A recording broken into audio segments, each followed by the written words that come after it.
ಓಂ ಗಣಾನಾತ್ವಾ ಗಣಪತಿಗುಂ ಭವಾಮಹೆ ಕವಿಂ ಕವೀನಾಮುಪಮಶ್ರವಸ್ತಮಂ ಜ್ಯೇಷ್ಠರಾಜಂ ಬ್ರಹ್ಮಣಾಂ ಬ್ರಹ್ಮಣಸ್ಪದ ಆನಃ ಶೃಣ್ವನ್ನೋತಿಭಿಃ ಸೇದಸಾದನಂ. ಓಂ ಮಹಾಗಣಪತಯೇ ನಮಃ.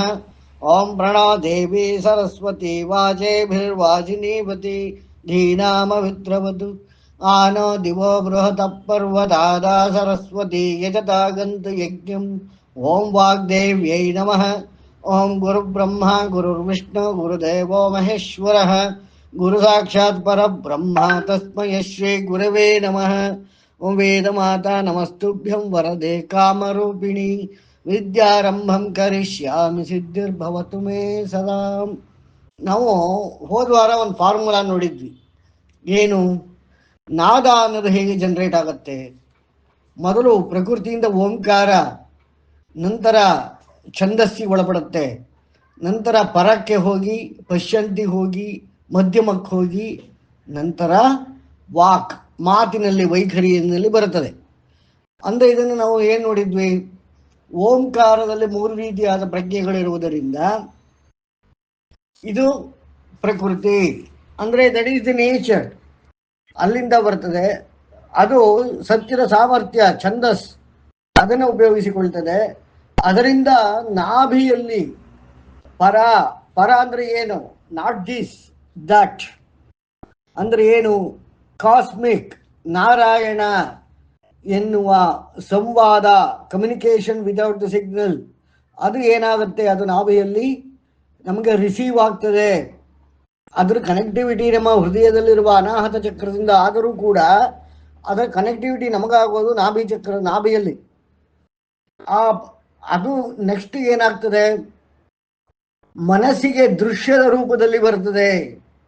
ಮನಸ್ಸಿಗೆ ದೃಶ್ಯದ ರೂಪದಲ್ಲಿ ಬಂದಿದ್ದು ನಾವು ಏನು ಮಾತಾಡಬೇಕು, ಅದಕ್ಕೆ ಏನು ಅರ್ಥ ಆಗಬೇಕು, ಮಾತಾಡೋದೋ ಬಿಡೋದೋ, ಒಟ್ಟಲ್ಲಿ ಏನು ಅರ್ಥ ಆಗಬೇಕು, ಅದು ಧ್ವನಿ ಮಧ್ಯಮ.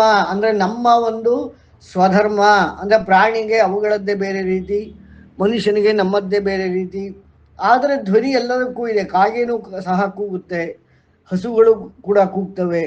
ಅವುಗಳ ಭಾಷೆ ನಮ್ಗೆ ಅರ್ಥವಾಗೋದಿಲ್ಲ, ಅಥವಾ ಅವುಗಳು ಮಾತನ್ನು ಹೊಮ್ಮಿಸುವಂತಹ ವೈಖರಿ ಒಂದೇ ರೀತಿಯಾಗಿರಬಹುದು.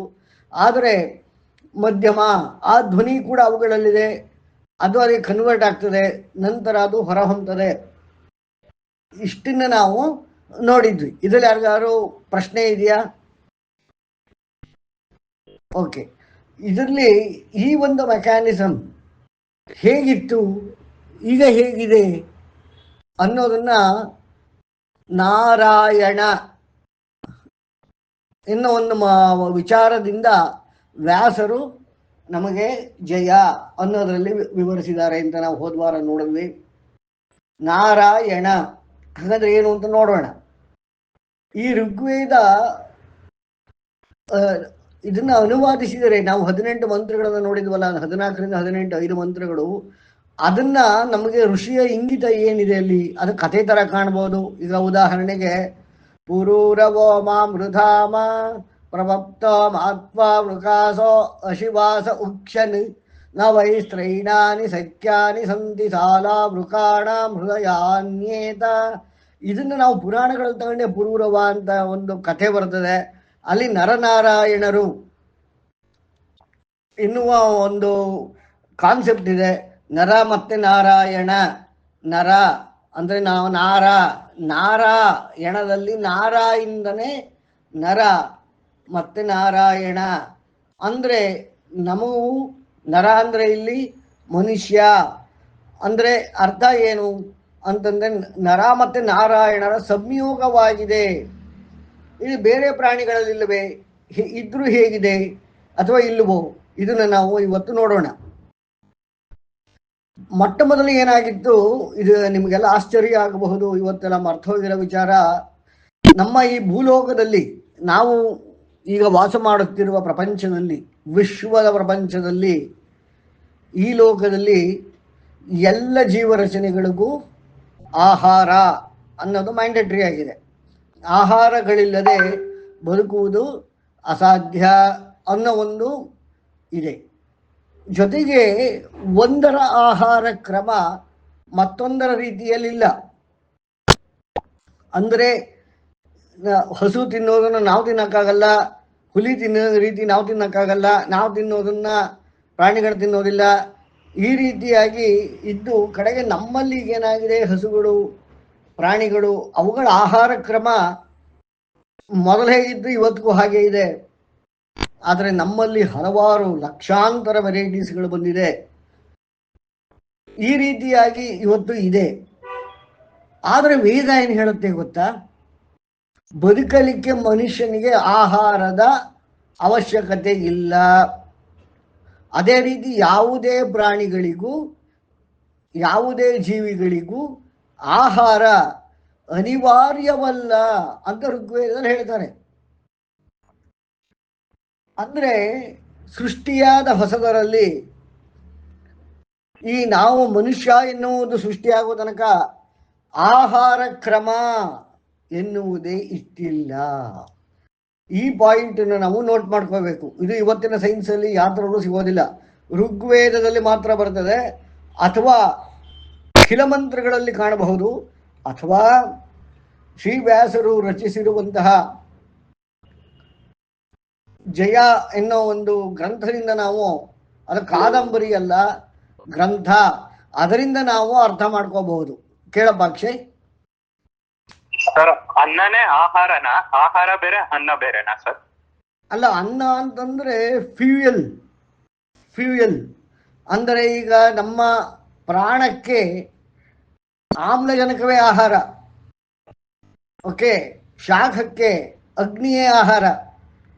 ಆ ಅಗ್ನಿ ಉರಿಬೇಕು ಅನ್ನೋದಕ್ಕೆ ಇಂಧನದ ಅವಶ್ಯಕತೆ ಇದೆ. ಆ ರೀತಿಯಾಗಿ ಅವಶ್ಯಕತೆಗಳಿತ್ತಲ್ಲ, ಅವಶ್ಯಕತೆಗಳಿಗೆ ಆ ಕೆಲಸ ಆಗೋದಕ್ಕೆ ಒಂದು ಇಂಧನ ರೀತಿಯಾದ ಪೂರೈಕೆ ಬೇಕು. ಆ ಪೂರೈಕೆಯೇ ಅನ್ನ. ಅದನ್ನೇ ಏನು ಹೇಳಿದ್ರು? ಅನ್ನಂ ಬ್ರಹ್ಮೇ ದಿವ್ಯಜಾನಾತ್ ಅನ್ನಾದ್ಯೇ ಬಖಲ್ ವಿಮಾನಿ ಭೂತಾನಿ ಜಾಯಂತೆ ಅನ್ನೇನ ಜಾತಾನಿ ಜೀವಂತಿ ಅನ್ನಂ ಪ್ರಯಂತ ಬಿಸಂವಿಶಂತಿ. ನಾವು ನೋಡಿದೀವಿ ಹಿಂದೆ ಉಪನಿಷತ್ತುಗಳು, ನಾವು ಇದನ್ನೆಲ್ಲ ನೋಡಬೇಕು. ಅಂದ್ರೆ ಋಷಿ ರಿಸರ್ಚ್ ಮಾಡಿ ಅನ್ನವೇ ಬ್ರಹ್ಮ, ಅಂದ್ರೆ without fuel these things cannot move ಅಂತ ಇತ್ತು, ಫಂಕ್ಷನ್ ಮಾಡೋಕ್ಕಾಗೋದಿಲ್ಲ ಅಂತ ಇತ್ತು. ಆದರೆ ಅದನ್ನ ಅನ್ನ ಅಂದ್ರೆ ವಿನಃ ನಾವು ತಿನ್ನುತ್ತಿರುವ ಆಹಾರವನ್ನಲ್ಲ ಅಕ್ಷಯ್. Okay sir. ಈ ನಾವು ತಿನ್ನುತ್ತಿರುವ ಆಹಾರ ಬೇರೆ, ವೇದಗಳಲ್ಲಿ ಹೇಳಿರುವ ಅನ್ನ ಬೇರೆ. ಅನ್ನ ಅಂತಂದ್ರೆ ರೈಸ್ ಅಂತ ನಾವು ಕನ್ನಡ ಅನ್ಕೊಳ್ಳಿ, ಅದು ಅಲ್ಲ. ಆಹಾರ ಅನ್ನವಲ್ಲ. ಅಂದರೆ ಏನಾಗಿದ್ದು, ಸೃಷ್ಟಿಯ ಮೊದಲಲ್ಲಿ ಈ ದೇಹ ಅನ್ನಮಯ ಕೋಶವಾಗಿದ್ದರೂ ಕೂಡ ಇದಕ್ಕೆ ಆಹಾರ ಬೇಕಿರಲಿಲ್ಲ. ಅಂದರೆ ಡೈಜೆಸ್ಟಿವ್ ಸಿಸ್ಟಮ್ ಅನ್ನೋದಿತ್ತಿಲ್ಲ, ಬೈಲ್ ಜ್ಯೂಸ್ ಅನ್ನುವುದು ಇತ್ತಿಲ್ಲ. ಅಂದರೆ ನಾವು ಆಹಾರ ಸ್ವೀಕರಿಸಬೇಕು, ಅದು ಕನ್ವರ್ಟ್ ಆಗಬೇಕು. ಈಗ ಈ ಥರ ಎಲ್ಲ ಏನೆಲ್ಲ ನಮ್ಮ ಒಂದು ವಿನ್ಯಾಸಗಳಿದೆ, ಆ ವಿನ್ಯಾಸಗಳು ಆರಂಭದಲ್ಲಿ ಇತ್ತಿಲ್ಲ ಅಂತ ವ್ಯಾಸರು ಹೇಳ್ತಾರೆ. ವ್ಯಾಸರು ಹೇಳುವುದಕ್ಕೆ ಋಗ್ವೇದದ ಖಿಲಮಂತ್ರಗಳೇ ಪ್ರಮಾಣ. ವೇದಕ್ಕೆ ಪ್ರಮಾಣ ಏನು? ಯಾರಾದರೂ ಹೇಳ್ತೀರಾ? ಈಗ ನಾನು ಹೇಳ್ತಿರೋದಕ್ಕೆ ವ್ಯಾಸರರು ರಚಿಸಿರುವಂತಹ, ಅವರು ಹೇಳಿರುವಂತಹ ಜಯ ಗ್ರಂಥ, ಆ ಜಯ ಗ್ರಂಥ ಯಾತರಿಂದ ರಚಿತವಾಗಿದೆ? ಖಿಲಮಂತ್ರಗಳಿಂದ. ಅದು ಯಾತ್ರಲ್ಲಿದೆ? ಋಗ್ವೇದದಲ್ಲಿದೆ. ಈ ಥರ ಆಧಾರ ತಗೊಂಡೋದ್ವಿ. ಈಗ ವೇದಕ್ಕೆ ಆಧಾರವೇನು? ಯಾರಾದರೂ ಹೇಳಿ, ಯಾರಾದ್ರೂ ಯೋಚನೆ ಮಾಡಿದ್ದೀರಾ? ರೆಫರೆನ್ಸ್ ಕೊಡ್ಲಿಕ್ಕೆ ಆಗಲ್ಲ ಸರ್. ಇಲ್ಲ, ಇದೆ. ದ್ರಷ್ಟಾರತೆ. ಆ ಋಷಿಗಳ ತಪಸ್ಸಿನಿಂದ ಗೋಚರಿಸಿದಂತಹ, ದೃಷ್ಟಿತೆಗೆ ಬಂದಂತಹ ವಿಚಾರವೇ ಅದಕ್ಕೆ ಆಧಾರ. ಹಾಗಾಗಿ ಯಾವುದೇ ಮಂತ್ರಗಳಿಗೆ ಇಂತಿಂಥ ಋಷಿ, ಇಂತಿಂಥ ಛಂದಸ್ಸು, ಸುಮ್ಮನೆ ರ್ಯಾಂಡಮ್ ಆಗಿಲ್ಲ, ಅದಕ್ಕೆ ಛಂದಸ್ಸಿದೆ. ನಾನು ಆರಂಭದಲ್ಲೇ ಹೇಳಿದೆ, ಪ್ರಕೃತಿ ನಂತರ ಛಂದಸ್ಸು, ಅಂದ್ರೆ ಓಂಕಾರ ನಂತರ ಛಂದಸ್ಸು, ಸಾಮರ್ಥ್ಯ. ಅಂದ್ರೆ ಸತ್ಯದ ಸಾಮರ್ಥ್ಯದ ಫಂಕ್ಷನಾಲಿಟಿಯನ್ನ ಅವರು ದೃಷ್ಟಿಸಿದರು. ಅದೇ ಆಧಾರ. ಆ ಮಂತ್ರಗಳಿಗೆ ಆ ಋಷಿಯೇ ಆಧಾರ. ಅದಕ್ಕೆ ಆಧಾರ ಹೇಗೆ? ಅವ್ರು ಹೇಳ್ತಿರುವ ಆಧಾರ ಸರಿಯೇ? ಅದನ್ನ ನಾವು ಪ್ರಾಕ್ಟಿಕಲ್ ಆಗಿ ನಾವೇ ಕಂಡ್ಕೋಬಹುದಾಗಿದೆ. ಕೇಳಿ ಪ್ರಫುಲ್ಲತ್ ಅವರೇ. ಸರ್ ಹಾಗಿದ್ರೆ ಇಲ್ಲಿ ನಾದನೇ ಅವರು ಇದು ಅಂತ ಹೇಳ್ಬೋದಲ್ಲ ಸರ್? ಏನು ಆಧಾರ ಅಲ್ಲ, ನಾದ ಅನ್ನೋದು ಕಮ್ಯುನಿಕೇಶನ್, ಒಂದು ಸಂವಹನ ಪ್ರಕ್ರಿಯೆ ಅಷ್ಟೇ ವಿನಃ ಅದೇ ಆಧಾರವಲ್ಲ. ಆಧಾರ ಯಾವುದು? ಪರಮ ಮನ್, ultimate moment and thought is the ಆಧಾರ ಇವುಗಳಿಗೆ. ಕೇಳಪ್ಪ ಅಕ್ಷಯ್. ಅಂದ್ರೆ ಅರ್ಥ ಸೋರ್ಸ್ ಅಂತ ಅಂದಂಗೆ ಆಯ್ತಲ್ಲ ಸರ್? ಅಲ್ಲ, ಅದು ಸೋರ್ಸ್ ಆದರೆ ಪರಮಾತ್ಮಕ್ಕೆ ಸೋರ್ಸ್ ಯಾವುದು? ಮತ್ತೆ ಅದೇ ಪ್ರಶ್ನೆ ಬರ್ತದೆ, ಪರಮಾತ್ಮಕ್ಕೆ ಆಧಾರ ಯಾವುದು? ಆಬ್ಸಲ್ಯೂಟ್ ಆಧಾರ ಯಾವುದು? ಏನೂ ಇಲ್ಲ. ಅಥವಾ ನಮಗೆ ಗೊತ್ತಿಲ್ಲ. ಅದಕ್ಕೆ ಬ್ರಹ್ಮನ ಲೆವೆಲ್ಗೆ ಹೋದಾಗ, ಅಂದರೆ ನಾವು ಈ ಆಹಾರವನ್ನು 5,000 ವರ್ಷಗಳ ಕಾಲ ತ್ಯಜಿಸಿ ನಾವು ಅದರಲ್ಲಿ ಯೋಗ ನಿದ್ರೆಯಲ್ಲಿ ನಾವು ಇದ್ದಾಗ ನಮಗೆ ಈ ಕೆಲ ವಿಚಾರಗಳು ಅರ್ಥವಾಗುವಂಥದ್ದು ಬ್ರಹ್ಮನಲ್ಲಿ ನಿಂತಾಗ. ಅಂದರೆ ಬ್ರಹ್ಮನನ್ನು ಗಳಿಸಿದಾಗ 5,000 ವರ್ಷ ಈ ಥರ ಮಾಡಿದಾಗ ನಮ್ಮಲ್ಲಿ ಒಂದು ವಿಶೇಷವಾದ ಪ್ರಜ್ಞೆ ಹುಟ್ಟುತ್ತದೆ. ಆ ಪ್ರಜ್ಞೆಯಿಂದ ನಾವು ಈ ಮೆಕ್ಯಾನಿಸಮ್ನ ಅರ್ಥಕೋಬಹುದು. ನಂತರ ಅದರಿಂದ ಪರಮಾತ್ಮನಿಗೆ ತಲುಪಿದಾಗ ಅಲ್ಲಿ ಸ್ವಯಂಭೂ ಅಂತ ಹೇಳ್ತಾರೆ. ಅಂದರೆ ಕಾರಣವಿಲ್ಲದೆ ನಡೆದಂತಹ ಕಾರ್ಯ, ಅದನ್ನು ನಾವು ಅರ್ಥಕೋಬಹುದು. ಸದ್ಯಕ್ಕೆ ಅಲ್ಲಿ ತನಕ ಮಾತ್ರ ತಗೊಂಡಿರೋಣ. ಈ ರೀತಿಯಲ್ಲಿ ಆದಾಗ ವ್ಯಾಸರು ಹೇಳೋ ಪ್ರಕಾರದಲ್ಲಿ ಆಹಾರ ಎನ್ನುವುದು ಅಭ್ಯಾಸದಿಂದ ಆರಂಭವಾಯಿತೇ ವಿನಃ ಬದುಕುವುದಕ್ಕೆ, ಜೀವನಕ್ಕೆ ಅವಶ್ಯಕವಾಗಿ ಅಲ್ಲ. ಇದು ಮೊದಲು ಆ ರೀತಿ ಆಯಿತು. ಆದರೆ ಇವತ್ತೇನಾಗಿದೆ? ಅನಿವಾರ್ಯ. ಇವತ್ತಿನ ಎಲ್ಲ ಮೆಡಿಕಲ್ ಸಿಸ್ಟಮ್ಗಳು ಏನು ಹೇಳ್ತೇವೆ?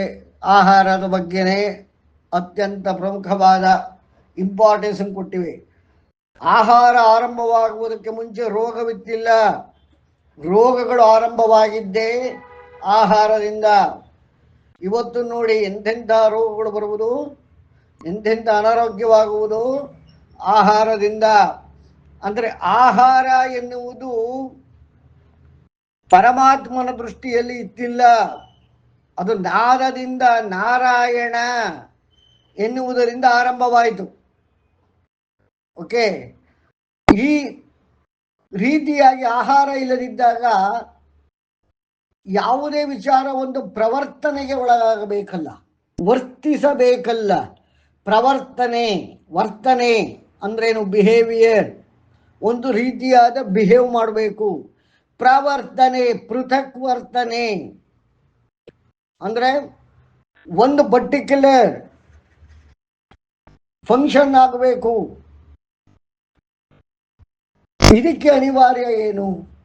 ಅನ್ನ ಅಂದ್ರೆ ಆಹಾರವಲ್ಲ. ಅದನ್ನ ಎಲ್ಲರೂ ಮನಸ್ಸಲ್ಲಿ ಇಟ್ಕೊಂಡು ಮುಂದಕ್ಕೆ ಹೋಗಬೇಕು. ಅದಕ್ಕೆ ಆ ಪ್ರವರ್ತನೆಗೆ ಬೇಕಾಗಿದ್ದದ್ದು ಯಾವುದು ಸೃಷ್ಟಿಯ ಪ್ರಕಾರದಲ್ಲಿ? ಯಾರಾದರೂ ಹೇಳ್ತೀರಾ? ಈಗ ಆಹಾರ ಬೇಡ ಅಂತಾಯ್ತು. ಹಾಗಾದರೆ ಆರಂಭದಲ್ಲಿ ಮನುಷ್ಯ, ಉಳಿದ ಜೀವಿಗಳು ಹೇಗೆ ಬದುಕಿದ್ದವು? ಹೇಗೆ ತಮ್ಮ ತಮ್ಮ ಕೆಲಸಗಳನ್ನು ಮಾಡ್ತಾ ಇದ್ದವು?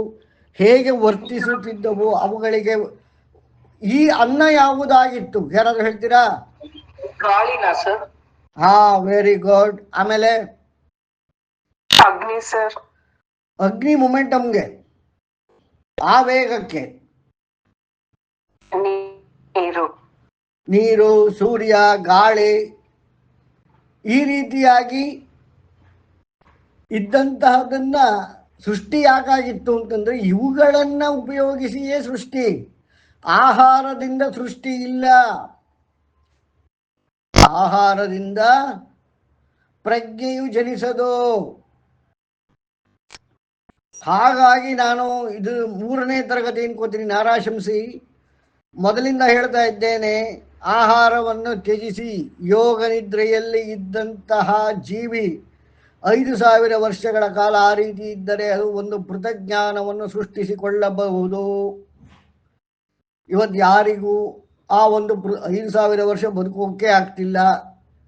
ಯಾಕೆ ಅಂದರೆ ನಾವು ಆ ಪರಮ ಆತ್ಮ ಕೊಟ್ಟಂತಹ ವಾಯು, ಸೂರ್ಯ, ಗಾಳಿ, ಬೆಳಕು ಇವುಗಳನ್ನೆಲ್ಲ ಉಪಯೋಗಿಸದೆ ಕೇವಲ ಆಹಾರದ ಮೇಲೆ ಅವಲಂಬಿತವಾಗಿರುವುದರಿಂದ ನಮ್ಮ ಜೀವನ ಈಗ 100 ವರ್ಷಕ್ಕೆ ಬಂದಿದೆ. 100 ವರ್ಷವೂ ಇಲ್ಲ, 50ಕ್ಕೆ ಅನಾರೋಗ್ಯ ಶುರುವಾಗ್ತಾ ಇದೆ.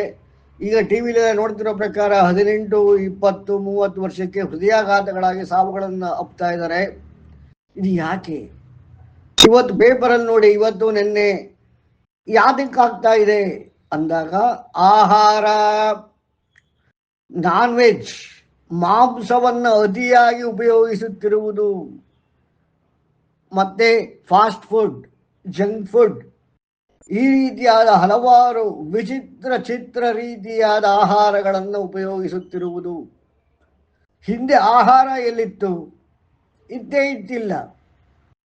ವಾಯು, ಸೂರ್ಯ, ಬೆಳಕು, ಅದು ಬಿಟ್ಟರೆ ಗಿಡಗಳು, ಮರಗಳು, ಫಲಗಳು, ಗೆಡ್ಡೆಗಳು, ಗೆಣಸುಗಳು. ಉದಾಹರಣೆಗೆ ನಾವು ರಾಮಾಯಣವನ್ನು ಓದಿದಾಗ ರಾಮಾಯಣದಲ್ಲಿ 14 ವರ್ಷ ವನವಾಸದಲ್ಲಿದ್ದಾಗ ಯಾವ ಆಹಾರವನ್ನು ತೆಗೆದುಕೊಂಡರು ರಾಮ, ಸೀತೆ, ಲಕ್ಷ್ಮಣರು? ಯಾರಾದರೂ ಹೇಳ್ತೀರಾ? ಗಡ್ಡೆ ಗೆಣಸು ಸರ್. ಅಲ್ಲ,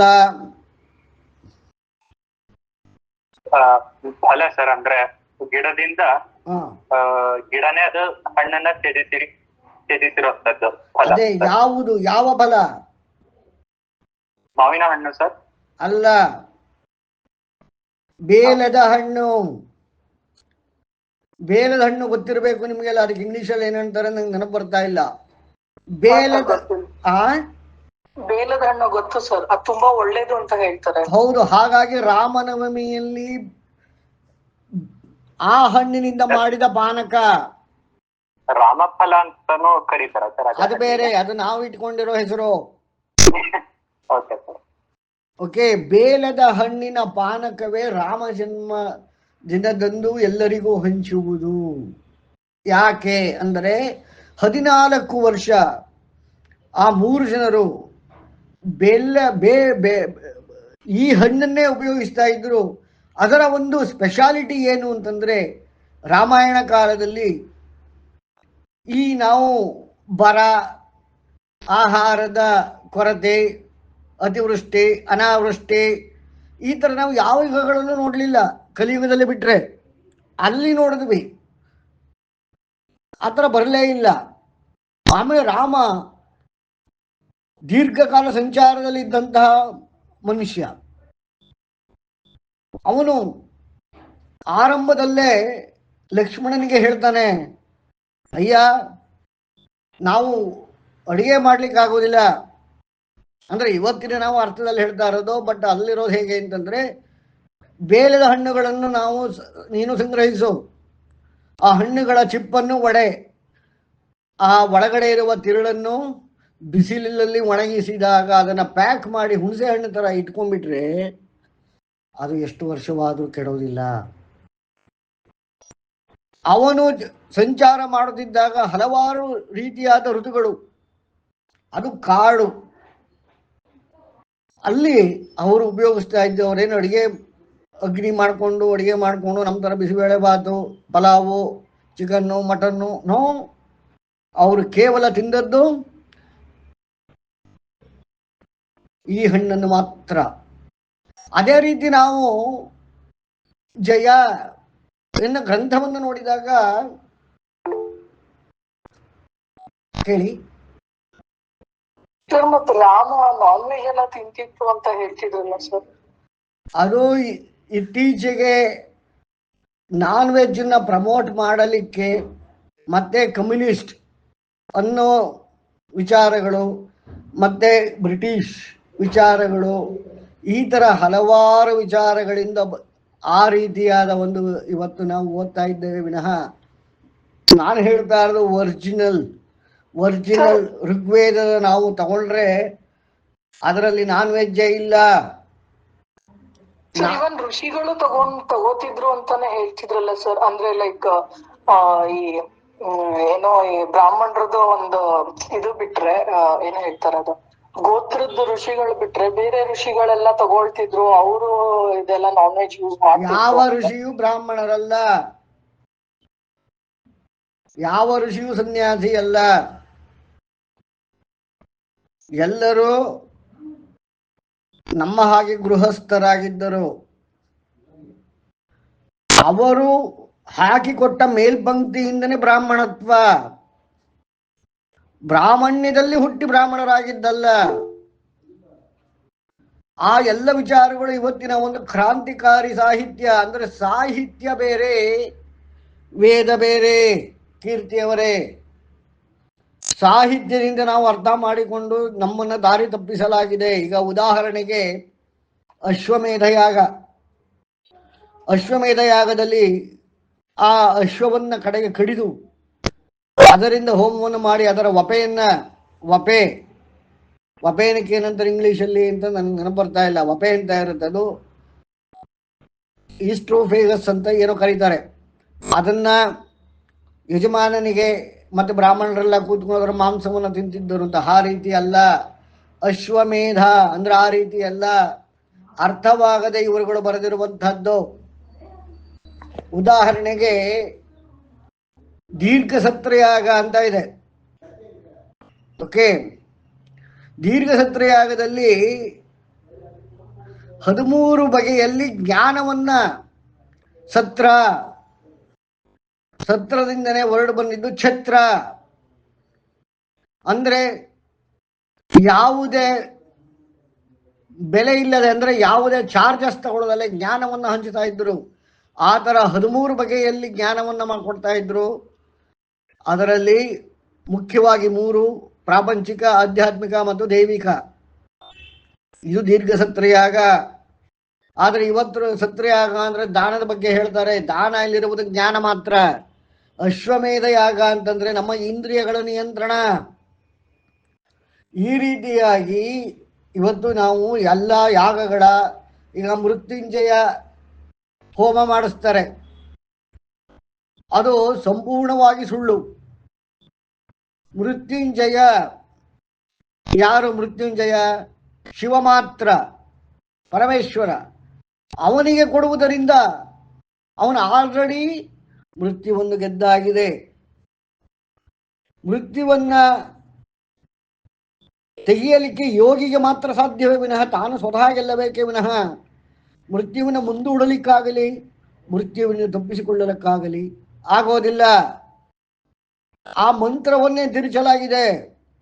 ತ್ರಂಬಕಂ ಯಜಾಮಹ ಸುಗಂಧಿಂ ಪುಷ್ಟಿವರ್ಧನಂ ಊರ್ವಾರುಕಮಿವ ಬಂಧನಾನ್ ಮೃತ್ಯೋರ್ಮುಕ್ಷೇ ಯಮಾಮೃತಾತ್. ಇಲ್ಲಿ ಮೃತ್ಯುವಿನಿಂದ ಜಯಿಸುವ ಮಂತ್ರ ಅಂತ ಹೇಳ್ತಾರೆ ಇದನ್ನ. ಇದು ಎಷ್ಟು ಜನ ನೀವೆಲ್ಲ ಒಪ್ತೀರಾ ಇಲ್ವಾ ಈ ಮಂತ್ರ? ನೀವ್ ಹೇಳಿದ್ಮೇಲೆ ಒಪ್ಪಲ್ಲ ಸರ್. ಅದು ಆಕ್ಚುಲಿ ಆ ಮಂತ್ರ ಹೇಳ್ತಿರೋದು ಆ ಅರ್ಥವೇ ಅಲ್ಲ. ಹಾ ಸರ್, ಅದು ಸಾವನ್ನ ಈಸಿಯಾಗಿ ಮಾಡೋ ಅಂತ ಮಂತ್ರ ಅಂತ ಅನ್ಕೋಬಹುದಾ? ಹೌದು, ಸಾವನ್ನ ಸುಲಭವಾಗಿ, ಯಾವುದೇ ನೋವು, ಯಾವುದೇ ಬಾಧೆ ಇಲ್ಲದೆ ನಮ್ಮನ್ನ ಸರಿಯಾಗಿ ದಾಟಿಸಿ ಬಿಡಪ್ಪ ಅನ್ನುವುದು ಮೃತ್ಯುಂಜಯ ಮಂತ್ರವೇ ವಿನಃ ಮೃತ್ಯುಂಜಯ ಅಲ್ವೇ ಅಲ್ಲ. ಮೃತ್ಯುವನ್ನು ಹೇಗೆ ಸ್ವೀಕರಿಸಬೇಕು ಎನ್ನುವುದರ ಅರ್ಥ ಮೃತ್ಯುವನ್ನು ಜಯಿಸುವುದಲ್ಲ. ಈ ರೀತಿಯಾಗಿ ಎಲ್ಲ ತಿದ್ದುಪಡಿಗಳಾಗಿ ಹೋಗಿದೆ. ನಾವು ಆ ರೀತಿ ಆಗಿದ್ದೇವೆ, ಅದು ಆ ರೀತಿ ಅಲ್ಲ. ಹೇಳಪ್ಪ ಅಕ್ಷಯ್. ಹೌದು ಸರ್, ಅಂದ್ರೆ ಅದರಲ್ಲಿ ಒಂದು ಪದದ ಉಲ್ಲೇಖ ಮಾಡ್ತಲ್ಲ, ಬಂಧನ ಅಂತ. ಅಂದ್ರೆ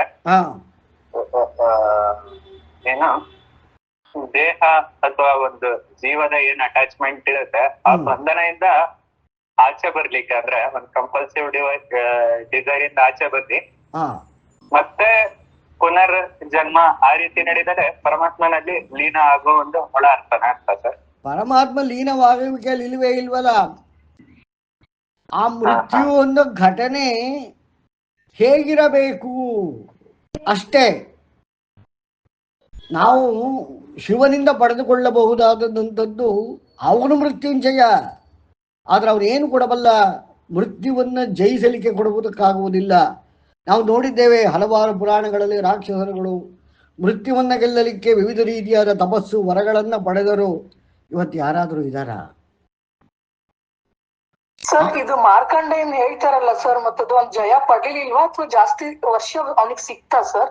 ಮಾರ್ಕಂಡೇಯ ವಿಚಾರ ಬೇರೆ. ಒಳ್ಳೆ ಪ್ರಶ್ನೆ. ಮಾರ್ಕಂಡೇಯ ಅವನಿಗೆ ಶಿವ ಕೊಟ್ಟ ವರ ಏನು ಅಂತಂದ್ರೆ 16 ವರ್ಷದವನಾಗೇ ಇರುವಂತಹ ಮಗ. 16 ವರ್ಷ ಮಾತ್ರ ಅಂತ ಹೇಳಿದ್ದಲ್ಲ, 16 ವರ್ಷದವನ ಹಾಗೇ ಇರುವಂತಹ ಮಗನನ್ನ ಅವನು ಕೊಟ್ಟ. ಅದನ್ನ ತಪ್ಪು ಅರ್ಥ ಮಾಡಿದ ಯಮ ಕರೆದುಕೊಂಡು ಹೋಗಲಿಕ್ಕೆ ಬಂದಾಗ ಶಿವ ಅವನನ್ನ ಶಿಕ್ಷಿಸಿದ. ಅವನು ಹೇಳಿದ, ನಾನು 16 ವರ್ಷ ಬದುಕುವಂತಹ ಮಗನಲ್ಲ ನಾನು ಕೊಟ್ಟಿದ್ದು, ನಿತ್ಯವೂ 16ರಲ್ಲೇ ಇರುವಂತಹ 16 ವಯಸ್ಸು ದಾಟದಂತಹ ಮಗನನ್ನು ನಾನು ದಯಪಾಲಿಸಿರುವೆ. ಅದರ ಅರ್ಥವನ್ನು ನಾವು ಕಂಡುಕೊಂಡ್ರೆ ಏನು ಅಂತಂದ್ರೆ, ಯಾರು ತಮ್ಮ ಭವಿಷ್ಯವನ್ನು ಕೈ ಬಿಡುತ್ತಾರೆ ಅವರಿಗೆ ಭೂತಕಾಲಗಳು ಹೊರಟೋಗ್ತದೆ. ಯಾರಿಗೆ ಭವಿಷ್ಯ ಬೇಡ ಅವರಿಗೆ ಭೂತದ ಚಿಂತೆ ಇಲ್ಲ, ಭೂತವೇ ಭವಿಷ್ಯ. ಆ ರೀತಿಯಾದ ಮಾರ್ಕಂಡೇಯ ಪುರಾಣವನ್ನು ನಾವು ಅರ್ಥ ಮಾಡಿಕೊಂಡರೆ, ಮಾರ್ಕಂಡೇಯ ಅನ್ನೋದು ಅರ್ಥ ಏನು ಅಂದ್ರೆ ಪ್ರೋಸೆಸ್ ಅನ್ನೋದಕ್ಕೆ ಏಜ್ ಆಗ್ತದ? ಪ್ರೋಸೆಸ್ ಅನ್ನೋದು ಮರಣ ಹೊಂದದ ಹೇಳಿ? ಈಗ ಹಾಲಿನಿಂದ ಮೊಸರಾಗ್ತದೆ, ಅದು ಒಂದು ಪ್ರೋಸೆಸ್. ಅದಕ್ಕೆ ಮುದಿತನ ಬರ್ತದ, ಯೌವನ ಬರ್ತದ, ಯಾವ್ದಾದ್ರು ಬರುತ್ತಾ ಹೇಳಿ? ಇಲ್ಲ ಸರ್. ಸರ್ ಹಂಗಂದ್ರೆ ಇದು ಭವಿಷ್ಯ ಮತ್ತೆ ಭೂತ ನೀವ್ ಹೇಳಿದ್ರಲ್ಲ ಸರ್, ಅದು ಹೇಗೆ ಅಂತ ಇನ್ನೊಂದ್ ಸ್ವಲ್ಪ ಎಲಾಬ್ರೇಟ್ ಮಾಡಿ ಹೇಳ್ತೀರಾ ಸರ್? ಭೂತನೇ ಅಂದ್ರೆ ಭವಿಷ್ಯನೇ ಭೂತ ಅಂತ ಅಂದ್ರೆ ಭೂತಕಾಲದಿಂದ ಉಂಟಾಗುವ ಪ್ರಾರಬ್ಧ ಸಂಚಿತಗಳಿಂದ ನಮ್ಮ ಜನನ, ಅವುಗಳಿಂದ ಆ ಜನನ ಉಂಟಾದಾಗ ಋಣದ ತ್ರಯಗಳು, ದೇವಋಣ, ಪಿತೃಋಣ, ಋಷಿ ಋಣ. ಈ ಋಣದಿಂದ ನಮ್ಮ ಜೀವನ, ಋಣದ ಕಾರಣದಿಂದ ನಮ್ಮಲ್ಲಿ ಆಗಲೇ ಭೂತಕಾಲದಲ್ಲಿ ಸಂಗ್ರಹವಾಗಿರುವಂತಹ ಪ್ರಾರಬ್ಧದ ಕ್ರಿಯೆ ಶನಿಯ ಮುಖಾಂತರ ಈ ರೀತಿ ಮೆಕ್ಯಾನಿಸಮ್ ಇರುತ್ತೆ. ಯಾರು ತಮ್ಮ ಋಣಗಳನ್ನು ಬಿಡ್ತಾರೆ ಅವರಿಗೆ ಪ್ರಾರಬ್ಧ ಆಕ್ಟ್ ಮಾಡೋದಿಲ್ಲ.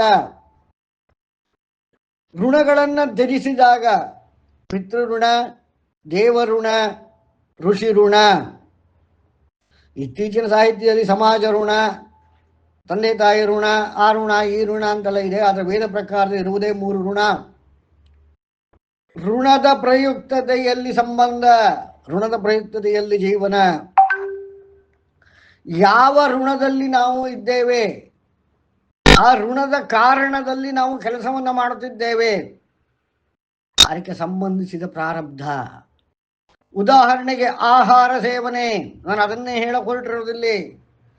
ಆಹಾರ ಸೇವನೆಯಿಂದ ಋಣದ ಜನನ. ಅದು ಸಸ್ಯಾಹಾರವಿರಲಿ ಮಾಂಸಾಹಾರವಿರಲಿ, ಸಸ್ಯಾಹಾರದಲ್ಲಿ ಕೂಡ ನೆಗೆಟಿವ್ ವೈಬ್ರೇಷನ್ಸ್ಗಳು ಬರ್ತವೆ. ಹೇಗೆ ಯಾರಾದ್ರೂ ಹೇಳಬಲ್ಲಿರಾ? ತಾಮಸಿಕ ಫುಡ್ ತಗೊಳ್ಳೋದ್ರಿಂದನಾ ಸರ್? ಅದು ಯೋಗದಲ್ಲಿ ಆರೋಗ್ಯ ಶಾಸ್ತ್ರ ಹೇಳುವಂತದ್ದು, ನಾನು ವೇದ ಪ್ರಕಾರದಲ್ಲಿ ಕೇಳ್ತಾ ಇದ್ದೇನೆ. ಸರ್ ಇನ್ನೊಂದು ಸರ್, ಆ ಋಣವನ್ನು ತ್ಯಜಿಸೋದು ಅಂದ್ರೆ ಏನು ಸರ್? ಹೇಗೆ ಅದು? ಅದಕ್ಕೆ ನಾನು ಮುಂದಿನ ತರಗತಿಗಳಲ್ಲಿ ಭಗವದ್ಗೀತೆ ಪಾಠ ಮಾಡಬೇಕಾದ್ರೆ ಅದರ ಕರ್ಮಯೋಗ ಅಂತ ಒಂದು ಅಧ್ಯಾಯ ಇದೆ, ಅದನ್ನು ತೆಗೆದುಕೊಂಡಾಗ ನಾನು ಅದನ್ನು ತುಂಬ ವಿವರವಾಗಿ ಹೇಳಬೇಕಾಗಿದೆ. ಈಗ ಇಲ್ಲಿ ನೀವು ಇಷ್ಟನ್ನೇ ತಿಳ್ಕೋಬೇಕು. ಈಗ ಆ ವಿಚಾರಕ್ಕೆ ಹೋದರೆ ಅದು ನಾರಾಶಂಸಿಯಿಂದ ಎಲ್ಲೋ ಹೊರಟೋಗ್ತೀವಿ. ಈಗ ನಾನು I am just connected to ಆಹಾರ ಅನ್ನವಲ್ಲ ಆಹಾರ. ಮಾಂಸಾಹಾರದಲ್ಲಿ ಆ ಪ್ರಾಣಿಗಳ ಭಾವನೆಗಳ ಋಣ ನಮ್ಮಲ್ಲಿ ಬರ್ತದೆ, ನಾನ್ ವೆಜ್ ತಿಂದರೆ. ಅದೇ ರೀತಿ ಸಸ್ಯಾಹಾರ ತಿಂದಾಗ ಯಾವ ರೀತಿ ಬರ್ತದೆ ಅಂದರೆ, ನಾವು ಹಲವಾರು ಪರಿಹಾರ ಕಾರ್ಯಗಳನ್ನ, ಪ್ರಾಯಶ್ಚಿತ್ತ ಕಾರ್ಯಗಳನ್ನ ಮಾಡ್ತೇವಲ್ವಾ. ಪ್ರತಿಯೊಬ್ಬರು ಕೂಡ ಪ್ರಾಯಶ್ಚಿತ್ತ ಮತ್ತೆ ಪರಿಹಾರ, ಅದರ ಈ ರೀತಿಯಾಗಿ ನಾವು ಆಮೇಲೆ ಶಾಂತಿ, ನಾಂದಿ, ಈ ರೀತಿಯಾದ ಕರ್ಮಗಳನ್ನು ಮಾಡಿದಾಗ ಇವುಗಳಿಂದ ಯಜಮಾನನಿಗೆ ನೆಮ್ಮದಿಯ ಪ್ರಾಪ್ತಿ, ಪರಿಹಾರದ ಪ್ರಾಪ್ತಿ, ಬಾಧೆಯಿಂದ ವಿಮುಕ್ತಿ. ಆದರೆ ಅಂದರೆ ಏನು? ಆ ಋಣದಿಂದ ಬಿಡುಗಡೆ. ಆದರೆ ಅದರ ಸಂಬಂಧವಾಗಿ ಉಳ್ಕೊಂಡಿತ್ತಲ್ಲ ಕರ್ಮ, ಅದು ಎಲ್ಲಿ ಹೋಯ್ತು? ಯಾರಾದ್ರೂ ಹೇಳ್ತೀರಾ? ಅದು ಮರಗಿಡವಾಗಿ, ಸಸ್ಯವಾಗಿ, ಕಾಡಿನಲ್ಲಿ, ಹೊಲದಲ್ಲಿ ಬೆಳೆಯುತ್ತದೆ.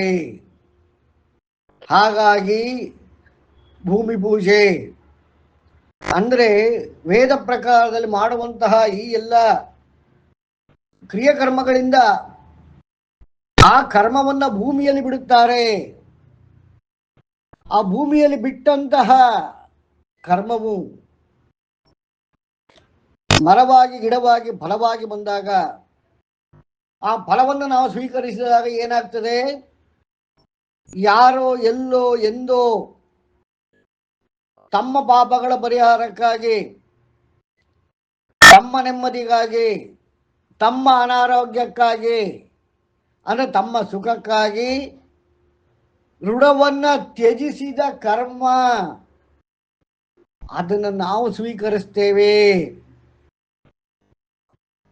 ಹಾಗಾಗಿ ಏನಾಯಿತು? ನಾವು ತೆಗೆದುಕೊಳ್ಳುವ ಆಹಾರ ಎನ್ನುವುದರಲ್ಲಿ ಕರ್ಮಗಳ, ಯಾರೋ ಋಣದಿಂದ ಆಚೆ ಬಂದಿರುವಂತಹ ಕರ್ಮಗಳ, ಅಂದ್ರೆ ಋಣದಿಂದ ಆಚೆ ಬರಬೇಕಾದ್ರೆ ಕರ್ಮವನ್ನು ವಿಸರ್ಜನೆ ಮಾಡಿ ಭೂಮಿಯಲ್ಲಿ ಬಿಟ್ಟಿರ್ತಾರಲ್ಲ, ಅದು ಎಲ್ಲಿ ಹೋಗ್ಬೇಕು? ಅದು ಕಾಯ್ಕೊಂಡಿರುತ್ತೆ ಫಲದ ರೂಪದಲ್ಲಿ, ಆಹಾರದ ರೂಪದಲ್ಲಿ. ಅದನ್ನು ಸ್ವೀಕರಿಸಿದಾಗ ನಮ್ಮ ಚಿತ್ತ ವಿಕಾರ, ಬುದ್ಧಿ ವಿಕಾರ, ಆರೋಗ್ಯ ವಿಕಾರ. ಕೇಳಿ ಪ್ರಫುಲ್ಲತ ಅವರೇ. ಸರ್, ಈಗ ಅವರು ಇದನ್ನ ಋಣನ ಇದ್ರಲ್ಲಿ ಹಾಕಿರ್ತಾರೆ ಅಂದ್ರೆ ಭೂಮಿಯಲ್ಲಿ ಋಣ ಹಾಕಿರೋದಿಲ್ಲ, ಋಣವನ್ನ ತ್ಯಜಿಸಿ ಅದಕ್ಕೆ ಸಂಬಂಧಿಸಿದ ಕರ್ಮವನ್ನ ಭೂಮಿಯಲ್ಲಿ ಫಲವಾಗಿ ಬಿಡ್ತಾರೆ. ಅದು ಭೂಮಿಯಲ್ಲಿ ಮರಗಿಡವಾಗಿ, ಸಸ್ಯವಾಗಿ, ಪ್ರಾಣಿಯಾಗಿ ಆ ಕರ್ಮ ಜನಿಸ್ತದೆ. ಆ ಕರ್ಮವನ್ನು ನಾವು ತಿಂತೇವಲ್ಲ, ಅಲ್ಲಿ ಯಾರೋ ತಿಳಿಸಿದ ಆ ಕರ್ಮ ಪ್ರಾರಬ್ಧ, ಅವರನ್ನು ಬಿಟ್ಟು ನಾವು ಋಣದ ರೂಪದಲ್ಲಿ ಸ್ವೀಕರಿಸಿದ ಆಹಾರ ಋಣಕ್ಕೆ ಬೀಳ್ತೇವೆ. ಆಗ ಅದರಿಂದ ನಮಗೆ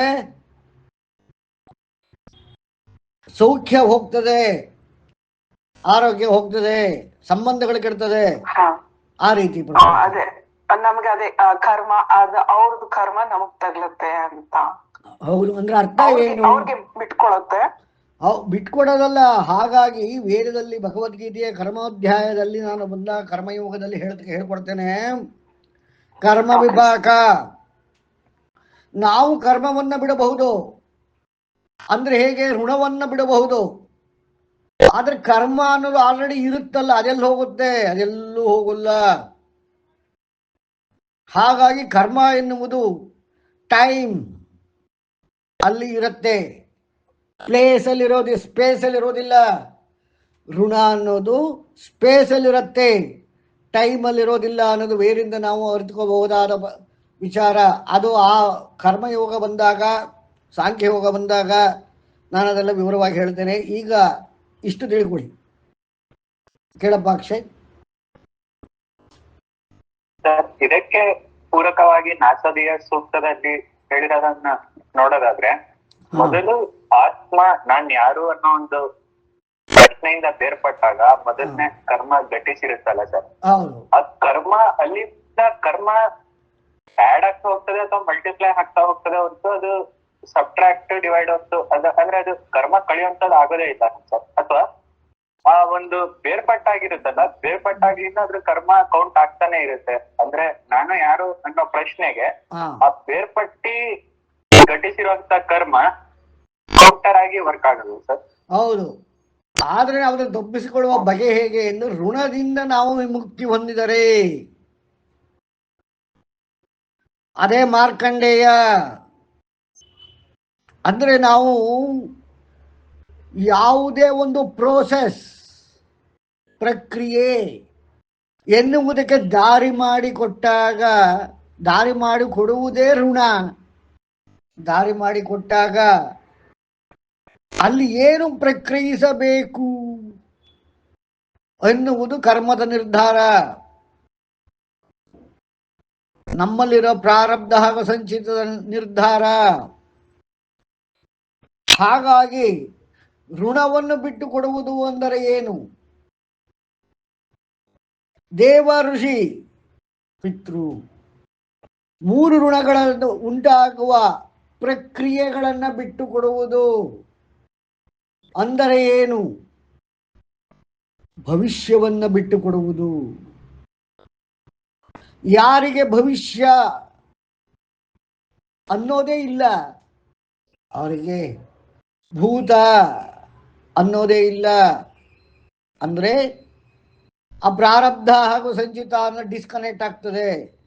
ನಾವು ಸದಾ ಏನು ಪ್ರಯತ್ನ ಮಾಡ್ತೇವೆ? ಪ್ರಯತ್ನ ಮಾಡ್ತೇವೆ, ಪ್ರೋಸೆಸ್ಸಿಗೋಸ್ಕರ ಪ್ರಯತ್ನ ಮಾಡ್ತೇವೆ. ಇಂಥ ಪ್ರೋಸೆಸ್ ಮಾಡೋಣ, ಅದರಿಂದ ನನಗೆ ಇಂಥ ಫಲ ಬೇಕು. ಹೌದು ತಾನೆ? ನಾವು ಇಡೀ ಜೀವನ ಏನು ಮಾಡ್ತೀವಿ ಹೇಳಿ? ಇದು ಬೇಕು, ಇದು ಬೇಡ, ಬೇಕು ಬೇಡಗಳ ಪ್ರೋಸೆಸ್ಗಳನ್ನು ಮಾಡ್ತಾ ಹೋಗ್ತೇವಲ್ವೇ ನಾವು? ಆರೋಗ್ಯವಾಗಿದ್ದಾಗ ಆಹಾರದ ಸೇವನೆ, ಅನಾರೋಗ್ಯವಾದಾಗ ಆಹಾರದ ವಿಸರ್ಜನೆ ಅಥವಾ ಅದನ್ನು ಬದಲಾಯಿಸಿಕೊಳ್ಳುವಿಕೆ. ಆರೋಗ್ಯ ಬಂತ ವಾಪಸ್ಸು ಪುನಃ ಆರಂಭ. ಅಂದರೆ ಏನು? ಆ ಋಣಕ್ಕೆ ಸಿಕ್ಕಿಕೊಳ್ಳುವುದು, ಆ ಒಂದು ಪ್ರಕ್ರಿಯೆ, ಅದರಿಂದ ಉಂಟಾಗಿರುವ ಕರ್ಮದ ಪ್ರಕಾರದ ಫಲಿತಾಂಶದಲ್ಲಿ ಒದ್ದಾಡುವುದು ಅಥವಾ ಸುಖವನ್ನು ಅನುಭವಿಸುವುದು. ಅದಾದ ನಂತರ ಅದರಲ್ಲಿ ಸುಖವಾಗಿದ್ದರೆ ಅದನ್ನೇ ಮತ್ತೆ ಬೇಡುವುದು, ಅದನ್ನೇ ಮಾಡುವುದು. ಅದು ದುಃಖಕರವಾಗಿದ್ದರೆ ಅದನ್ನು ಬಿಡುವುದು. ದುಃಖವು ನಮ್ಮನ್ನು ಬಿಟ್ಟು ಹೋದಾಗ ಪುನಃ ಸುಖಕ್ಕಾಗಿ ಯತ್ನಿಸುವುದು. ಇದೇ ಮಾರ್ಕಂಡೇಯ ಪುರಾಣ. ಯಾವತ್ತಾರ ಮಾರ್ಕಂಡೇಯ ಪುರಾಣವನ್ನು ನಾನು ಸಮಯ ಸಿಕ್ಕಿದಾಗ ಅದನ್ನು ಮಾಡೋಣ. ಈಗ ಸದ್ಯಕ್ಕೆ ಅದನ್ನು ನಾವು ಅರ್ಥ ಮಾಡ್ಕೋಬೇಕು. ನಾವು ಯಾರು ಪ್ರೋಸೆಸ್ನಲ್ಲಿ ಅಡಕವಾಗಿರ್ತೇವೆ ಅವರಿಗೆ ಭವಿಷ್ಯ. ಮಾರ್ಕಂಡೇಯ ಪ್ರೋಸೆಸ್ ಎನ್ನುವುದನ್ನೇ ಬಿಟ್ಟ, ಪ್ರೋಸೆಸ್ ಮಾಡುವುದನ್ನೇ ಬಿಟ್ಟ, ಪ್ರಕ್ರಿಯೆ ಮಾಡುವುದನ್ನೇ ಬಿಟ್ಟ. ಅಂದ್ರೆ ಶಿವನ ಲಿಂಗವನ್ನು ತುಂಬಿಕೊಂಡ. ಅಂದ್ರೆ ಶಿವ ಮೃತ್ಯುಂಜಯ ಅಂದರ್ಥ ಏನು? He never process anything. Narayana ಯೋಗದಲ್ಲಿರ್ತಾನೆ, ಆಲ್ವೇಸ್ ಅಂಡರ್ ದ ಪ್ರೋಸೆಸ್.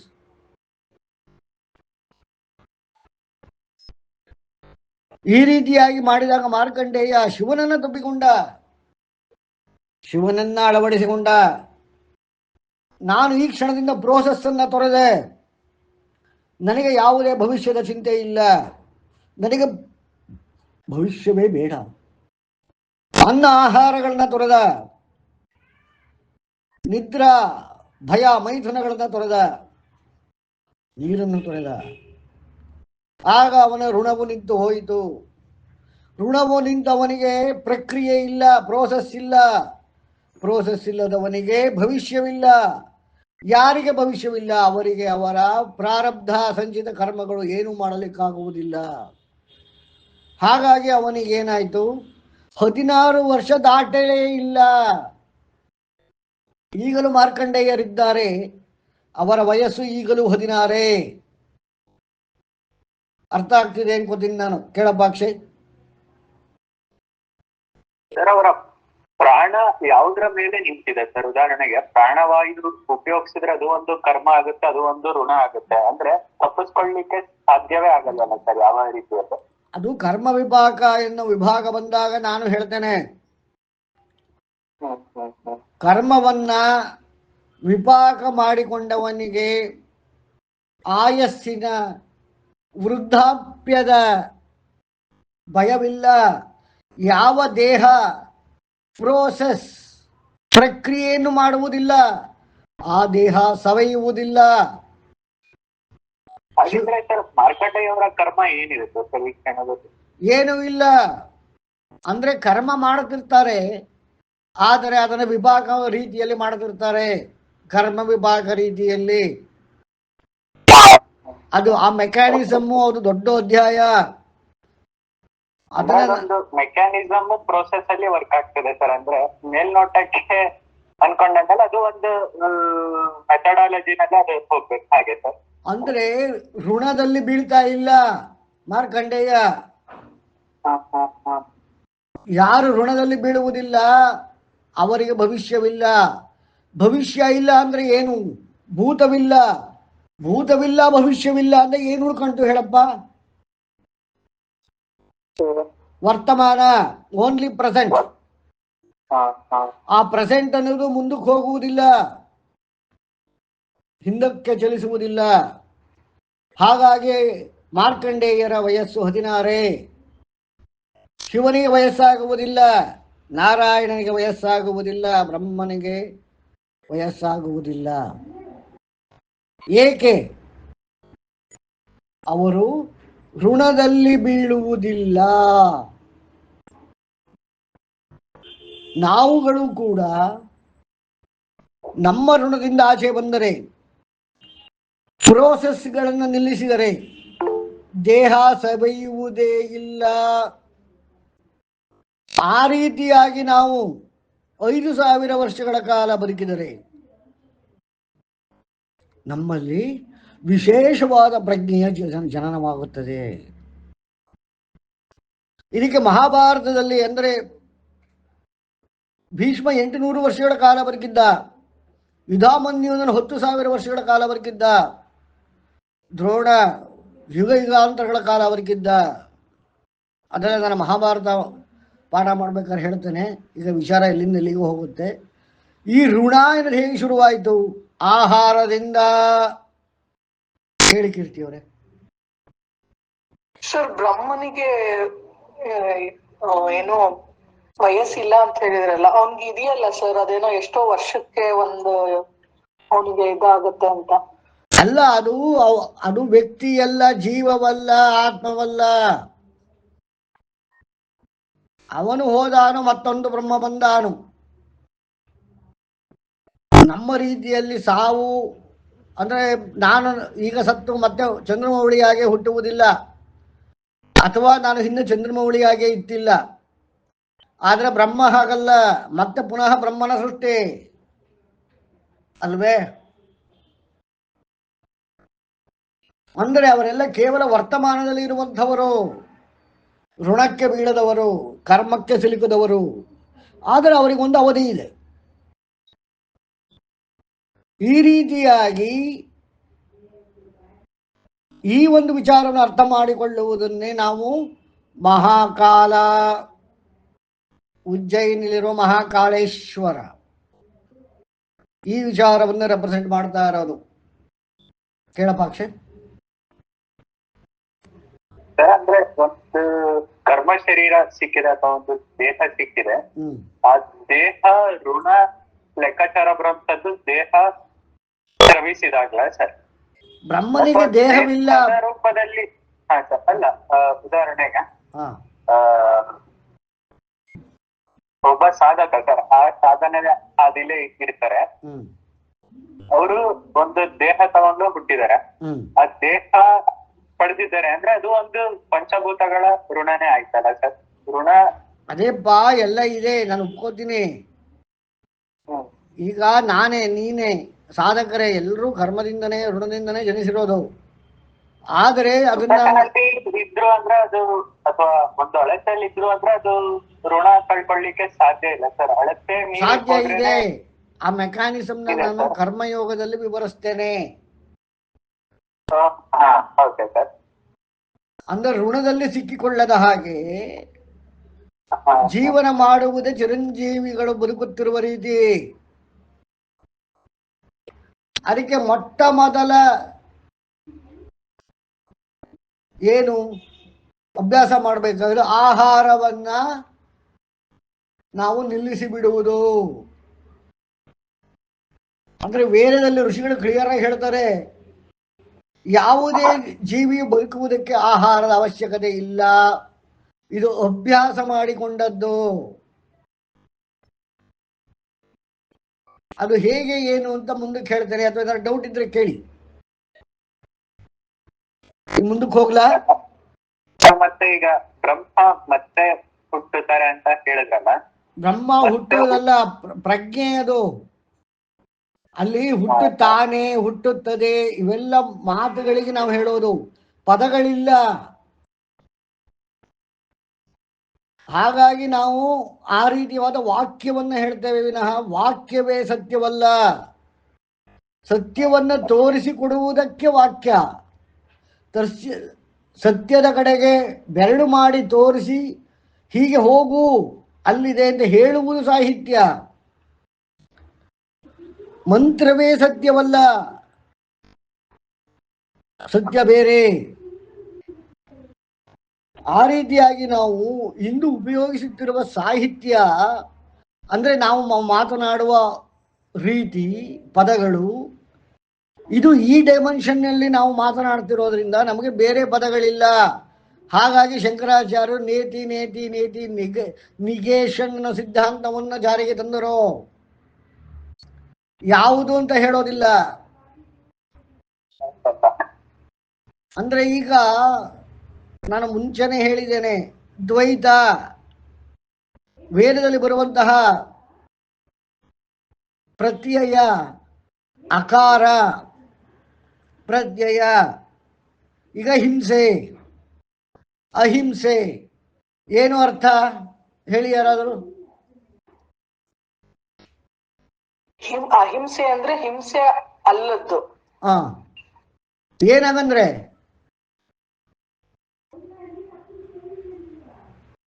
ಹಿಂಸೆ ಅಂದ್ರೆ ಏನು ಅಂತ ಗೊತ್ತು, ಅಹಿಂಸೆ ಅಂದ್ರೆ ಅರ್ಥ ಏನು? ಹಿಂಸೆ ಅಲ್ಲದ್ದು, ಕರೆಕ್ಟು. ಅದಕ್ಕೆ ಪದವೇ ಪದವೇ ಒಪ್ಪದಿದ್ದದ್ದು ಅಹಿಂಸೆ ಸರ್. ಅಲ್ಲ, ಅಹಿಂಸೆಗೆ ಪದವೇ ಇಲ್ವಲ್ಲ. ಹಿಂಸೆ ಇಟ್ ಡಿಫೈನಿಂಗ್ ಸಮಥಿಂಗ್. ಶೂನ್ಯ ಸರ್. ಅಲ್ಲ, ಅಹಿಂಸೆ ಏನ್ ಹೇಳ್ತಾ ಇದೆ? ಹಿಂಸೆ ಅಲ್ಲದ್ದು, ಅಥವಾ ಅದು ಬೇಡ. ದ್ವೈತ, ಅದ್ವೈತ ಏನಾಗಂದ್ರೆ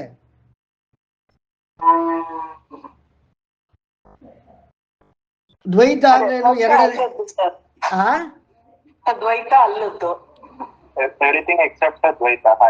ಹೌದು, ದ್ವೈತವಲ್ಲದ್ದು ಅಂದ್ರೆ ಎರಡನೆಯದಲ್ಲದ್ದು, ಎರಡನೆಯದಿಲ್ಲದ್ದು, ಅಲ್ಲದ್ದು ಇಲ್ಲದ್ದು, ಆ ದ್ವೈತ.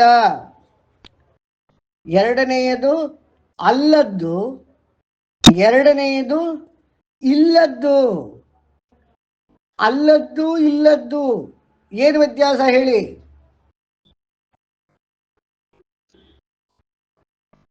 ಎರಡನೆಯದಲ್ಲದ್ದು ಅಂದ್ರೇನು? ಎರಡನೆಯದು ಇಲ್ಲದ್ದು ಅಂದ್ರೇನು ಹೇಳ್ಬೇಕು. ಸಿಂಪಲ್ ಕನ್ನಡ ಸಾಹಿತ್ಯ. ಎರಡನೆಯದಲ್ಲದ್ದು ಅಂದ್ರೆ ಇಟ್ ಇಸ್ ನಾಟ್ ಸೆಕೆಂಡ್. ಎರಡನೆಯದಿಲ್ಲದ್ದು there is no second, there is no second for that. ಅಂದ್ರೆ ಉದಾಹರಣೆ ರೀತಿಯಲ್ಲಿ ಈ ತರ ಅಂತ ಹೇಳಲಿಕ್ಕೂ ಏನೂ ಇಲ್ಲ. ಆದ್ರೆ ಹಾಗಾಗದು ಎರಡನೆಯದಲ್ಲ. ಹಾಗಂತ ಮೊದಲನೆಯದ್ದೇ ಅಂತ ಹೇಳಲಿಲ್ಲ. ಆ ಎರಡನೆಯದಲ್ಲದ್ದು, ಎರಡನೆಯದಿಲ್ಲದ್ದು ಏನದು? ಏನದು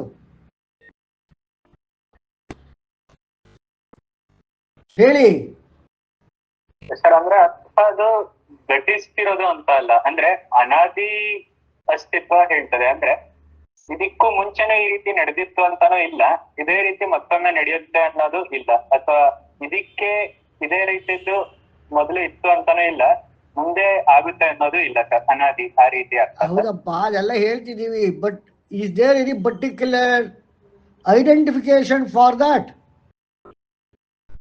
ಏನದು? ಅಬ್ಸಲ್ಯೂಟ್ನೆಸ್ ನೋ, ಹೇಳಲೇ ಇಲ್ಲ. ವೇದದಲ್ಲಿ ಅದ್ವೈತ ಅಂದ್ರೆ ಏನು ಅಂತ ಹೇಳಲೇ ಇಲ್ಲ. ದ್ವೈತ ಹೇಳಿದ್ರು, ಅದ್ವೈತ ಹೇಳಿಲ್ಲ. ಹೇಳಲಿಕ್ಕೆ ಆಗೋದಿಲ್ಲ, ಯಾಕೆಂದ್ರೆ ನಮ್ಮ ಭಾಷೆ ಇರೋದು ದ್ವೈತದಲ್ಲಿ. ಇದೆ ಅಂದ್ರೆ ಅರ್ಥ ಆಗತ್ತೆ, ಇಲ್ಲ ಅಂದ್ರೆ ಅರ್ಥ ಆಗತ್ತೆ. ಎರಡನ್ನು ಮೀರಿದ್ದು ಅಂದ್ರೆ ಏನು ಅರ್ಥವಾಗತ್ತೆ? ಅಥವಾ ಇದೇ ಇಲ್ಲ ಅಂದ್ರೆ ಎರಡೂ ಇಲ್ಲದ್ದು ಅಂದ್ರೆ ಏನು ಅರ್ಥವಾಗತ್ತೆ? ಅಥವಾ ಇದೇ ಇಲ್ಲ ಅನ್ನೋದು ಎರಡು ಇದೆ ಅಂದ್ರೆ ಏನು ಅರ್ಥವಾಗತ್ತೆ? ಇದಕ್ಕೆ ಉದಾಹರಣೆ ಹೇಳಪ್ಪ. ಪ್ರತಿಯೊಂದು ಸೃಷ್ಟಿನೇ ಸರ್, ಅಂದ್ರೆ ಅಲ್ಲ, ಸೃಷ್ಟಿನೇ, ಬೆಳಕುನ ಸೃಷ್ಟಿನೇ. ಯಾವುದೋ ಏನೋ ಒಂದು ಎಕ್ಸ್, ಅದರಲ್ಲಿ ಇದೆ, ಅದು ಇಲ್ಲ ಹಾಗೂ ಇದೆ. What is that X? How will you define it? You cannot define it. ಈ ತರ ಹೇಳಕ್ಕಾಗದೇ ಇರೋ ವಿಚಾರಗಳೇ ಅಕಾರ ಪ್ರತ್ಯಯ. ದ್ವೈತ ಅಂದ್ರೆ ಪರ್ಟಿಕ್ಯುಲರ್ ತೋರಿಸ್ಬೋದು, ಪರ್ಟಿಕ್ಯುಲರ್ ಡೆಫಿನಿಷನ್ ಇದೆ, ಪರ್ಟಿಕ್ಯುಲರ್ ಸಾಹಿತ್ಯ ಇದೆ, ನಾವು ಮಾತಾಡಬಹುದು. ಆದ್ರೆ ಅದ್ವೈತ ಅಂದಾಗ ಅದ್ವೈತ ಅಂತ ಹೇಳ್ಬಹುದೇ ವಿನಃ ಅದೇನದು, ಎಲ್ಲಿದೆ, ಹೇಗಿದೆ, ಅದು ಹೇಗೆ ಕಾಣುತ್ತೆ? ನೋ. ಹಾಗಾಗಿ ವೇದಗಳಲ್ಲಿ ಏನು ಮಾಡಿದ್ರು? ಯಾವುದು ದ್ವೈತವಲ್ಲ ಅದು ಅದ್ವೈತ ಅಂದ್ರೆ ವಿನಃ ಇದು ಅದ್ವೈತ ಇದು ದ್ವೈತ ಅಂತ ಹೇಳಲಿಲ್ಲ. ಅವಾಗ ಏನಾಗೋದು? ಸೈನ್ಸಲ್ಲಿ ಏನು ಮಾಡ್ತಾರೆ ನಾವು? ಸಿಂಗ್ಯುಲಾರಿಟಿ, ಏಕತೆ, ಶೂನ್ಯ, ಈ ರೀತಿಯೆಲ್ಲ ನಾವು ಪದಗಳನ್ನು ಹಾಕೊಂಡಿದ್ದೀವಿ. ಅದು ಹೇಳಕ್ಕಾಗದೆ ಅನಾದಿ, ಅನಂತ, ಏನೇನೋ ಹೇಳಿದ್ರು. ಏನು ಹೇಳಿದ್ರು ಅದೇನದು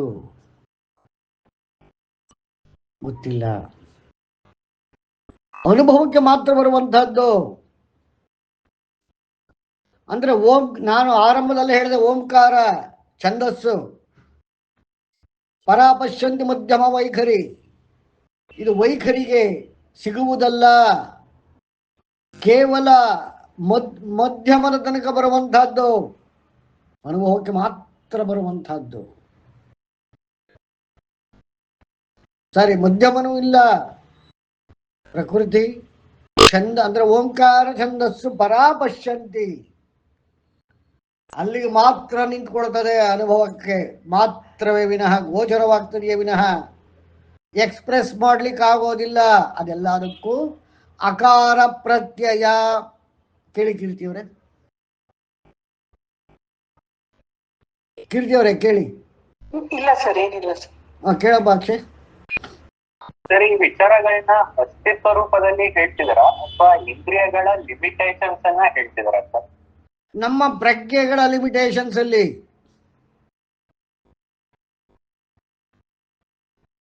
ನಮ್ಮಲ್ಲಿರುವ ಪ್ರಜ್ಞೆಗಳ ಲಿಮಿಟೇಷನ್ಸ್ ಅಲ್ಲಿ ಅದು ನಿಗೇಷನ್ ಮಾಡಬಹುದೇ ವಿನಃ, ಅಂದ್ರೆ ನೇತಿ ಇಂಥದ್ದಲ್ಲ. ಅದಕ್ಕೆ ಕೃಷ್ಣ ಭಗವದ್ಗೀತೆಯಲ್ಲಿ ಏನ್ ಹೇಳ್ತಾನೆ? ಆತ್ಮಕ್ಕೆ ಬೆಂಕಿ ಸುಡುವುದಿಲ್ಲ, ಗಾಳಿ ಒಣಗಿಸುವುದಿಲ್ಲ, ನೀರು ಒದ್ದೆ ಮಾಡುವುದಿಲ್ಲ, ಇಲ್ಲ, ಅದೇ ಆತ್ಮ ಅಂತ ಹೇಳ್ತಾನೆ. ಬಟ್ ಆತ್ಮ ಅಂದ್ರೆ ಎಲ್ಲಿ ಏನಾರು ಹೇಳದ್ನೆ ಏನು ಅಂತ ಹೇಳಲೇ ಇಲ್ಲ. ಅದೇ ರೀತಿ ಅಕಾರ ಪ್ರತ್ಯಯ ಎಲ್ಲಿ ಬರುತ್ತದೆ? ಅದು ಹೇಳಲಿಕ್ಕೆ ಆಗದಂಥದ್ದು. ಹಿಂಸೆಯನ್ನು ಹೇಳಬಹುದು, ಅಹಿಂಸೆಯನ್ನು ಹೇಳಲಿಕ್ಕಾಗುವುದಿಲ್ಲ. ಹಿಂಸೆ ಇಲ್ಲದ್ದೇ ಅಹಿಂಸೆ, ದ್ವೈತವಲ್ಲದ್ದೇ ಅದ್ವೈತ. ಇದು ಯಾಕೆ ನಾನು ಹೋದ್ವಾರ ಫಾರ್ಮುಲಾ ಕೊಟ್ಟಿದ್ದೇನೆ ನಿಮಗೆ. ನಾದ ಅನ್ನೋದು ಓಂಕಾರದಿಂದ ಬಂದು ಛಂದಸ್ಸಿನಲ್ಲಿ ಬಂದು ಪರಾ ಪಶ್ಯಂತಿ ಮಧ್ಯಮ ವೈಖರಿಯಲ್ಲಿ ಬರ್ತದೆ. ದ್ವೈತ ವಿಶಿಷ್ಟಾದ್ವೈತ ಇವುಗಳೆಲ್ಲ ಮಧ್ಯಮಕ್ಕೆ ಬಂದು ವೈಖರಿ ತನಕ ತರಬಹುದು ನಾವು. ಆದರೆ ಜಗತ್ತಿನ ಈ ಸೃಷ್ಟಿಯಲ್ಲಿ ಹಲವಾರು ವಿಚಾರ, ಈಗ ಉದಾಹರಣೆಗೆ ಸತ್ಯ, ಆತ್ಮ, ಬ್ರಹ್ಮ, ನಾರಾಯಣ ಯಾವುದೂ ಕೂಡ ಪಶ್ಯಂತಿ ಮನಸ್ಸಿನ ತನಕ ಅನುಭವಕ್ಕೆ ಬರ್ತದೆ ವಿನಃ ಮುಂದಕ್ಕೆ ಹೇಳಲಿಕ್ಕಾಗುವುದಿಲ್ಲ. ಇದನ್ನು ಅರ್ಥ ಮಾಡ್ಕೋಬೇಕು. ಈ ರೀತಿ ನಾವು ಅರ್ಥ ಮಾಡಿಕೊಂಡಾಗ ಈ ನಾದ ಎನ್ನುವುದು ಅದರಲ್ಲಿ ಆಹಾರವೇ ಇದ್ದಿಲ್ಲ. ಆ ಆಹಾರವನ್ನ ನಾವು ಸ್ವೀಕರಿಸುತ್ತಿರುವುದರಿಂದ ನಮ್ಗಳಿಗೇನಾಗಿದೆ, ಎಲ್ಲವನ್ನು ಮಧ್ಯಮ ವೈಖರಿಗೆ ತರ್ತಾ ಇದ್ದೇವೆ. ಆದರೆ ಎಲ್ಲವೂ ಆಗುವುದಿಲ್ಲ. ಇದು ಇವತ್ತಿನ ವಿಜ್ಞಾನಕ್ಕೂ ಗೊತ್ತಾಗ್ತಾ ಇಲ್ಲ. ಎಲ್ಲವೂ ಮಧ್ಯಮ ವೈಖರಿಗೆ ಬರುವುದಿಲ್ಲ. ಎಲ್ಲವೂ, ಆದರೆ ಎಲ್ಲವೂ ಕೂಡ ಮನಸ್ಸಿನ ರೀತಿಗೆ ಬರುತ್ತದೆ. ಆತ್ಮಕ್ಕೆ ಗೋಚರವಾಗ್ತದೆ, ಮನಸ್ಸಿಗೆ ಗೋಚರವಾಗ್ತದೆ. ಮನಸ್ಸಿಗೆ ಗೋಚರವಾಗುವುದಕ್ಕಿಂತ ಅತ್ಯಧಿಕವಾಗಿ ಆತ್ಮಕ್ಕೆ ಗೋಚರವಾಗ್ತದೆ. ಆತ್ಮಕ್ಕೆ ಗೋಚರವಾಗುವ ವಿಚಾರಗಳಿಗಿಂತ ಅತ್ಯಧಿಕವಾಗಿ ಬ್ರಹ್ಮ ಆ ಲೆವೆಲ್ನಲ್ಲಿ ಅರ್ಥವಾಗ್ತದೆ, ಗೋಚರವಾಗ್ತದೆ. ಬ್ರಹ್ಮನ ಲೆವೆಲಲ್ಲಿ ಗೋಚರವಾಗದ್ದು ಪರಮಾತ್ಮನ ಲೆವೆಲಲ್ಲಿ ಗೋಚರವಾಗ್ತದೆ. ಅಂದ್ರೆ ಏನು? ಆ ಚಲನೆ ಮತ್ತು ಚಿಂತನೆಯಲ್ಲಿಯೇ ಗೋಚರತೆ ಅನ್ನುವಲ್ಲಿಗೆ ಇವತ್ತಿನ ಪಾಠ ನಿಲ್ಲಿಸ್ತಾ ಇದ್ದೀನಿ. ಯಾರಿಗಾದ್ರೂ ಪ್ರಶ್ನೆ ಇದ್ರೆ ಕೇಳಿ.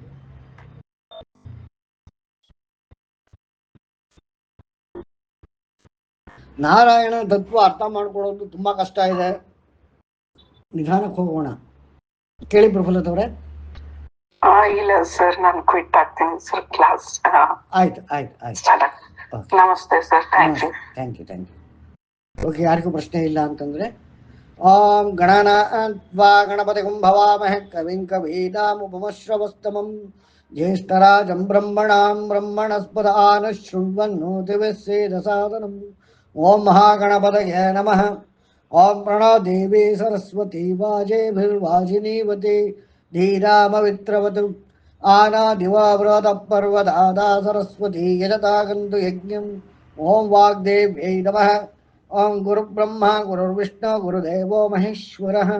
ಗುರು ಸಾಕ್ಷಾತ್ ಪರಬ್ರಹ್ಮ ತಸ್ಮೈ ಶ್ರೀ ಗುರವೇ ನಮಃ.